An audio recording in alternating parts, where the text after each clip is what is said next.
Hey guys, welcome back to my channel. This is Reshma Anand. So இன்னைக்கு வந்து என்ன vlog பார்க்க போறீங்க அப்படினா நான் வந்து என் ஹஸ்பண்ட் வீட்ல இருக்கேன். நான் இங்க என்னெல்லாம் பண்ணுவேன் அப்படினா நான் இன்னைக்கு உங்க கூட ஷேர் பண்ண போறேன். என்னோட டெய்லி ரொட்டீன் பத்தி தான் நீங்க இந்த வீடியோல பார்க்க போறீங்க. So நான் லாஸ்ட் வீடியோலயே வந்து என்னோட அம்மா வீட்ல நான் என்னெல்லாம் பண்ணுவேன் அப்படினு போட்டுருந்தேன். அதுக்கு ஒரு நல்ல ரெஸ்பான்ஸ் நீங்க கொடுத்திருந்தீங்க. So இந்த வீடியோல வந்து நான் என் ஹஸ்பண்ட் வீட்ல என்னெல்லாம் பண்ணுவேன், என்னோட டே எப்படி இருக்கும் அப்படினு நீங்க பார்க்க போறீங்க. ஆக்சுவலி இன்னைக்கு நம்ம ஃபுல் டே பார்க்க போறது இல்லங்க. ஆஃப்டர்நூன் வரைக்கும் தான் பார்க்க போறோம். ஏன்னா ஃபுல் டே நம்ம பார்த்தோம் அப்படின்னா வந்து இது வந்து ஒரு 30 மினிட்ஸ்க்கு மேலே போயிடும் வீடியோ. ஸோ இன்னைக்கு வந்து நான் காலையிலேருந்து ஆஃப்டர்நூன் வரைக்கும் நான் இங்கே வீட்டில் என்னெல்லாம் பண்ணுவேன் அப்படின்னு தான் அவங்க கூட ஷேர் பண்ண போறேன். இந்த வீடியோ உங்க எல்லாருக்குமே ரொம்ப பிடிக்கும் அப்படின்னு நான் நினைக்கிறேன். ஸோ கண்டிப்பாக இந்த வீடியோ ஃபுல்லாக பாருங்க. காலையில் நான் எப்போதுமே ஒரு 6:30க்குலாம் எந்திரிச்சிருவேங்க. எந்திரிச்ச உடனே ஃபர்ஸ்ட் ஒரு 2 டம்ளர் தண்ணி குடிச்சிருவேன். தண்ணி குடிச்சதுக்கப்புறம் ஒரு 3-4 ட்ராப்ஸ் தேங்காய் எண்ணெய் எடுத்து என்னோட ஃபேஸ் அண்ட் நெக் அப்புறம் ஹேண்ட்ஸ்லலாம் அப்ளை பண்ணிடுவேன். ஸோ இந்த மாதிரி நம்ம பண்ணோம் அப்படின்னா நமக்கு ஸ்கின் ப்ராப்ளம்ஸ் எதுவுமே அவ்வளோவா வராதுங்க. அதுக்கப்புறம் என்னோட டெய்லி பிளானர் எடுத்து நான் இன்னைக்கு என்னென்ன பண்ணணும் அப்படிங்கிறதையும் நான் எழுதி வச்சுப்பேன். இதுதான் வந்து என்னோட மார்னிங் ரொட்டீன். ஸோ இப்போ பார்த்தீங்க அப்படின்னா வந்து ஒரு 7:30 ஆயிடுச்சுங்க. 7:30க்கு தான் வந்து நம்ம சார் எந்திரிப்பாங்க. எந்திரிச்ச உடனே வந்து ப்ரஷ் பண்ணிட்டு அவருக்கு வெளியில வந்துடணும். வெளியில வந்து ஏதாவது ஒரு வேலை பண்ணிக்கிட்டே இருப்பான். ஃபுல்லாவே வந்து ரவுண்ட் அடிச்சுக்கிட்டே இருப்பான். நித்தனோட கொஞ்ச நேரம் விளையாடிட்டு அவனுக்கு சாப்பாடு ஊட்டி விட்டுட்டு ஒரு 9 o'clock நான் குளிக்க போயிட்டேன். இப்பதாங்க நான் குளிச்சுட்டு ரெடி ஆயிட்டு வந்திருக்கேன். எங்க வீட்டுல இன்னைக்கு என்ன பிரேக்ஃபாஸ்ட் அப்படின்னு பாக்கலாமா? அத்தை வந்து இந்த கம்பஞ்சோறு அதுக்கப்புறம் முருங்கைக்கீரை சாம்பார் கொடுத்துருக்காங்க. எங்க அத்தை செய்யறது எல்லாமே எனக்கு ரொம்ப பிடிக்குங்க. ஏன்னா அவங்க வந்து வெஜிடேரியனை கூட நான்வெஜ் அளவுக்கு டேஸ்டா செய்வாங்க. இதுவுமே வேற லெவல் டேஸ்ட்ல இருக்குங்க. அவ்வளோ சூப்பர்பா இருக்கு. எங்க வீட்டில் நாங்கள் இன்னைக்கு அடை, தேங்காய் சட்னி, தக்காளி சட்னி தாங்க பண்ணியிருந்தோம். என்ன சொன்னீங்க? மறுபடியும் சொல்லுங்க. நான் vlog எடுத்துட்டு இருக்கேன். அடைக்கு ஏன் தெரியுமா அடன் பேர் வந்துச்சு? ஏன்னா அது வாயில போட்டா வாயை அடைச்சிரும் ஃபுல்லா. அவ்வளோ மொத்தம் போடுறாங்க. ஸோ இப்போ வந்து நம்ம பிரேக்ஃபாஸ்ட்லாம் சாப்பிட்டு வந்தாச்சுங்க. இப்போ வந்து நாங்கள் எங்கள் கடைக்கு தான் கிளம்பிட்டு இருக்கோம். இன்றைக்கி பார்த்தீங்க அப்படின்னா வந்து எங்கள் கடையில் டைமண்ட் எக்ஸ்போ தான் போட்டிருக்காங்க. இது வந்து ஒரு 1 வீக் இருக்குங்க. 3rd ஜூன்லேருந்து ஒரு 9th ஜூன் வரைக்கும் இருக்கும். ஸோ அதோட இனாக்ரேஷன் வந்து இன்றைக்கி தான். ஸோ அதை தான் வந்து நாங்கள் இப்போ இனாக்ரேட் பண்ண போகிறோம். ஒரு 10 o'clockலாம் நாங்கள் எங்கள் கடைக்கு கிளம்பிட்டோம்.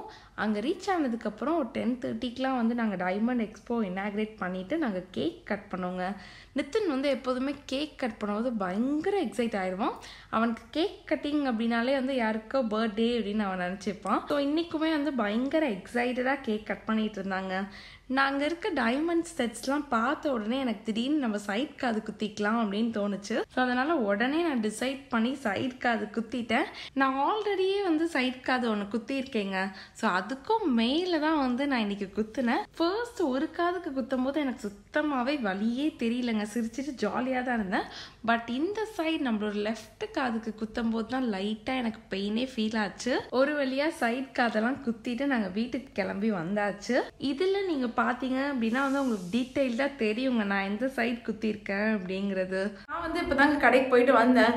ஸோ கடையில் வந்து எக்ஸ்பெக்ட் த அன்எக்ஸ்பெக்டட் அப்படிங்கிற மாதிரி நான் வந்து கால் தான் புதுசாக குத்திருந்தேன். இந்த சைடு குத்தணுங்கிறது வந்து நான் ரொம்ப நாளாக நினச்சிட்டே இருந்தேன். ஃபைனலி ஓகே இன்னைக்கு நம்ம குத்திடலாமேன்னு குத்திட்டேன். எப்படி இருக்குது அப்படிங்கிறத நீங்கள் சொல்லுங்கள். பட் எனக்கு வந்து கொஞ்சம் லைட்டாக வலிக்குது தான். குத்தும் போது ஒன்றுமே தெரிலங்க. ஒரு ஊசி போடுற மாதிரி தான் இருந்துச்சு. பட் குத்துனதுக்கப்புறம் லைட்டாக வலிக்குது.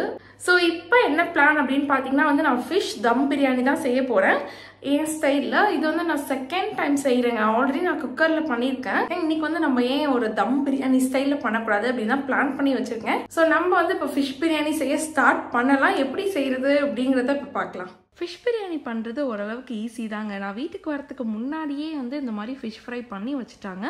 ஃபிஷ் பிரியாணிக்கு ஃபிஷ் ஃப்ரை வந்து 70% தாங்க குக் ஆகிருக்கணும். லைட்டாக மசாலாவாக இருக்கணும் ஃபிஷ் ஃப்ரை. இப்போ ஒரு பிரியாணி பேன் எடுத்துக்கிட்டு அதில் வந்து ஆயில் 3 டேபிள்ஸ்பூன், நெய் 2 டேபிள்ஸ்பூன் ஆட் பண்ணிக்கிறேன். அதுக்கப்புறம் 2 பட்டை, 3 லவங்கம், 1 அனாசிப்பூ, 2 பிரிஞ்சி எல்லாத்தையும் சேர்த்து நல்லா வதக்கிக்கலாம். அப்புறம் 6 பச்சை மிளகாவை கீரி ஆட் பண்ணிக்கலாம். அது கூட உப்பு சேர்த்து நல்லா வதக்கிட்டு 4 பெரிய வெங்காயம் கட் பண்ணி ஆட் பண்ணிக்கலாம். அது கூட 2 tablespoon ginger garlic paste add பண்ணிட்டு அது பச்சை வாசனம் போகிற வரைக்கும் நல்லா வதக்கிக்கலாம். அதுக்கப்புறம் 5 தக்காளியை குட்டி குட்டியாக நறுக்கி ஆட் பண்ணிக்கலாம். எல்லாமே நல்லா வதங்கினதுக்கப்புறம் 1/2 டீஸ்பூன் மஞ்சள்தூள், 1 டீஸ்பூன் மிளகாத்தூள் ஆட் பண்ணி நல்லா மிக்ஸ் பண்ணிக்கோங்க.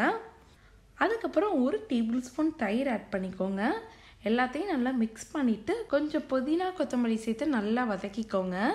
நல்லா வதக்கிட்டு 3 டம்ளர் ரைஸ்க்கு 4 டம்ளர் தண்ணி ஊற்றிக்கோங்க.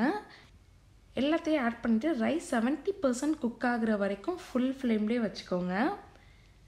இந்த மாதிரி ஒரு 50% குக் ஆனதுக்கப்புறம் 1/2 டம்ளர் கொத்தமல்லி தண்ணியை சேர்த்துக்கோங்க. சேர்த்து மிக்ஸ் பண்ணி இன்னொரு 10 மினிட்ஸ் மூடி வைங்க. இப்போ ரைஸ் 70% குக் ஆயிடுச்சு. நம்ம ஃபிஷ் ஃப்ரையை வந்து இதில் ஆட் பண்ணிக்கலாம். சென்டராக கொஞ்சம் ஃபிஷ் ஃப்ரை வைங்க. அதுக்கப்புறம் டாப் லேயர்லேயும் ஃபிஷ் ஃப்ரை வைங்க. இப்போ அடுப்பை சிம்மில் வச்சு ஒரு தோசைக்கல் வச்சு அதுக்கு மேலே இந்த பேனை வச்சு மேலே டைட்டாக ஏதாவது பாத்திரம் வச்சுருங்க. இந்த மாதிரி வச்சுட்டு ஒரு 20 மினிட்ஸ் அது சிம்லேயே இருக்கட்டும்ங்க. இப்போ 20 மினிட்ஸ் ஆயிடுச்சு. நம்ம ஓப்பன் பண்ணி பார்க்கலாமா? வாவ், ஃபிஷ் பிரியாணி பார்க்கவே ரொம்ப சூப்பராக வந்திருக்குங்க. ரொம்ப தண்ணியாகவும் இல்லை, நல்லா உதிரியாக வேறு லெவலில் வந்திருக்கு. எப்போதுமே சிக்கன் பிரியாணி மட்டன் பிரியாணியாக செய்யாமல் மந்த்லி ஒன்ஸ் இந்த ஃபிஷ் பிரியாணி ட்ரை பண்ணி பாருங்கள். உங்களுக்கு ரொம்ப ரொம்ப ரொம்ப பிடிக்கும். ஏன்னா அந்தளவுக்கு ஒரு டேஸ்ட்டாக இருக்கும். ஸோ நித்தினுக்கு வந்து சாப்பாடு விட்டுட்டு சரி நம்மளும் சாப்பிட்லான்னு தான் இப்போ நான் பிளேட்டில் எடுத்து வச்சுருக்கேன். ஏன்னா இந்த ஃபிஷ் பிரியாணியை பார்த்த உடனே எனக்கு பயங்கரமாக டெம்ப்ட் ஆயிடுச்சுங்க. சரி உடனே சூடாகவே சாப்பிட்றலாம் அப்படின்னு தான் வந்து இப்போ நான் எடுத்து வச்சு சாப்பிட போகிறேன். ஸோ இப்போ வந்து நம்மளோட எம்மியான பிரியாணி சூப்பராகவே ரெடி ஆயிடுச்சு. So let's taste it.